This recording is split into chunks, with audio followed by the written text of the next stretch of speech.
به نام خداوند بخشنده مهربان. من جلیل سجاد هستم.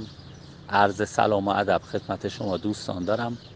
در کانال بیر پارسی و در سایت جلیلسجاد.com برای آموزش آواز ایرانی، پیانو و کیبورد نوازی ایرانی در خدمت عزیزان هستیم. بارها شده که دوستان در مورد گام خیلی براشون سوال پیش اومده و حالا در کلاس های حضوری یا در کلاس های غیر حضوریمون در مورد گام مطالب پراکنده ای رو گفتیم. منتها بران شدم که یه سری آموزش در مورد گام ارائه کنیم و در کانال بیر پارسی قرار بدیم که عزیزان بتونن حالا تا حدی با مقوله گام آشنا بشن. هرچند که بحث گام یکی از ستونها و مبناهای تئوری موسیقی هست، چه در موسیقی غربی و چه در ایرانی، و نمیشه بگیم حالا اینجا در چند تا وایس ما میتونیم اینو بیان کنیم، ولی حداقل برای اینکه ذهن عزیزانی که علاقه‌مند به این مطلب هستن و آشنایی باش ندارن یه مقداری ذهنشون یه کلیتی از بحث گام رو بشناسه، ما در چند وایس پی در پی انشالله این موضوع رو بررسی میکنیم. اول اینو بگم که ما چه زمانی اصلا مبحث گام در ذهنمون مطرح میشه. خب گام که عرض کردم یکی از پایه ها و مبناهای تئوری موسیقی هست و تئوری که در واقع به عمل منجر میشه. اما چه موقع ما در مورد گام سوال برای ذهنمون پیش میاد؟ ما موارد مختلفی رو یکی یکی بهش میپردازیم. یکی موقعی هست که من اصلاً در مورد گام هیچی نمیدونم و کلماتی رو در این مقوله میشنوم. مثلا من یک نوتی رو میخوام بنوازم، فرض کنین در یک کتاب و نوشته در اون کتاب که این نوت در گام مثلا دو ماژور هست یا این نوت در گام لا مینور هست.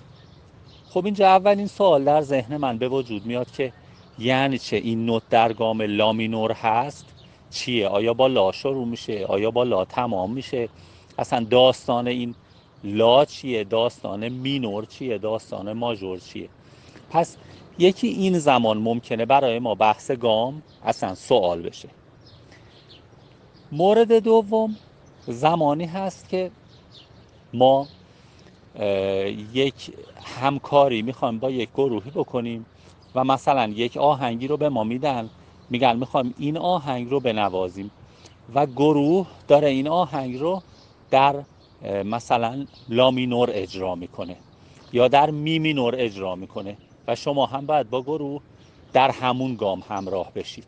خب اینجا باز برای ما بحث گام مطرح میشه که خب این گروه داره این آهنگ رو در لا مینور میزنه یا میخونه چیه؟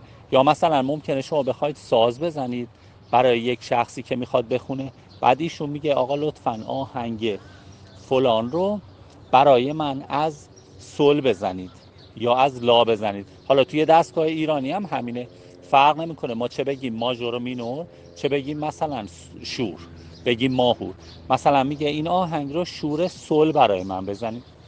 اینم باز ایجاد سوال میکنه برای ما. و یکی هم مهمترین بخش کار که شما یک نوتی رو میخواین بزنین، حالا یا برای دل خودتون مثلا به فلان آهنگ مثلا اجرا شده توسط خانم مرزی علاقه‌مندید یا فلان آهنگ آقای عارف رو میخواین بزنین و هیچ نوتی هم ازش ندارین. حالا میخواین این نوت آهنگ رو خودتون پیدا کنید و کشف کنید. اگر که بدانید این آهنگ در چه گامی هست، مثلا آیا این آهنگ خانم مرزی مینور هست، ماژور هست، یا نه توی دستگاه ایرانی مثلا شور، همایون، سگاهه، اگر این رو ما بدونیم خیلی خیلی در پیدا کردن نوت اون آهنگ و کشف نوت اصلیش و بعد هم در نواختن آکورداش بسیار بسیار به ما میتونه کمک کنه. این که ما در ابتدا قبل از اینکه آهنگ رو بزنیم با گوشمون تشخیص بدیم که این آهنگ در چه گام یا در چه دستگاهی هست. پس دانستن گام یک آهنگ یا دستگاه یک آهنگ حتی قبل از اینکه ما ورود به نوازندگی بکنیم بسیار به ما میتونه کمک کنه. حالا البته مواردی دیگه ای هم هست که ما با بحث گام سر و کار پیدا میکنیم. این چند مورد که گفتم موارد خیلی خیلی کلی هست. حالا ما پس با بحث گام تا حدی که سوال در ذهنمون ایجاد میکنه آشنا شدیم. ما باز در وایس های متعددی میایم و مقوله گام رو بخش بندی میکنیم و بهش میپردازیم. پس گام رو ما زمانی که میشنویم یک آهنگ در چه گامی هست برامون سوال ایجاد میشه، یا زمانی که یک آهنگی رو میخوایم اجرا کنیم و میخوایم تشخیص بدیم که گامش چی هست. تا وایس بعدی روی این موضوع بهتر کار میکنیم.